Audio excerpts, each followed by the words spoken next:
প্রতিদিনই মার্কেটিং এ জব করতেছি, কিন্তু 500 টাকার তেল চাইলে দেয় 200 টাকার তেল। তেল নিয়মিত তেল পাচ্ছি না। আর এটা ভোগান্তি হচ্ছে, মার্কেটে গেলে তেল চাই 170 টাকা। যে কোনো দোকানে পাই, সব দোকানে অ্যাভেলেবেল তেল পাওয়া যাচ্ছে না। আমি বাইকেও তেল নিতে পারতেছি না। প্লাস গাড়িতে আপনার হলো যে 2 দিন ধরে ঘোরার পরে আসলে গাড়িতে তো বেশি তেল লাগে, তো সেই ক্ষেত্রে দেখা যায় যে অনেক পাম্প থেকে দিতেও চায় না। তাও 2 দিন ঘোরার পরে এখন এখান থেকে নিব।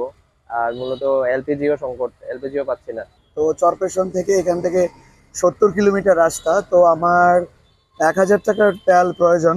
কিন্তু যেহেতু তেলের অনেক সংকট, লম্বা লাইন, এই জন্য সবার যে গতি, আমারও একই গতি। 32 ইঞ্চি জেভিকো টিভি এখন মাত্র 15,000 টাকায়, সাথে পাচ্ছেন 3 বছরের প্যানেল ওয়ারেন্টি। নিয়ম মেনে আমিও 250 টাকার তেল নেওয়ারই চেষ্টা করেছি।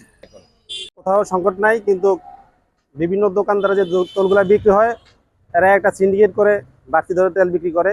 যখন পাম্পে তেল থাকে তখন ওরা বলে তেল নেই, আর যখন পাম্পে তেল শেষ হয়ে যায় তখন ওরা তেল বাড়তি দামে বেচে। কেউ 150 টাকায় বেচে পার লিটার, কেউ 130 টাকা বেচে। এইভাবে চলতেছে আর কি। এই চাহিদা মতো সবাইকে তেল দিতে পারছি না, এটা আসলে আমাদের জন্য খুবই খারাপ লাগতেছে। আমাদের চাহিদা যেমন গতকালকে আমাদের চাহিদা ছিল এই পাম্পের জন্য, আমরা 18,000 লিটার তেল চেয়েছিলাম, পেট্রোল, অকটেন, ডিজেল। এর জন্য ডিপো থেকেও আনতে পারতাছি না, আর মানুষের চাহিদাও আমরা পূরণ করতে পারতাছি না। এটা আমাদের জন্য আসলে যথেষ্ট খারাপ লাগে। এটা এই সংকটটা দিন দিন বাড়তেছে। এটা তো চাহিদাটা আগে ছিল না, বর্তমানে বাড়তেছে।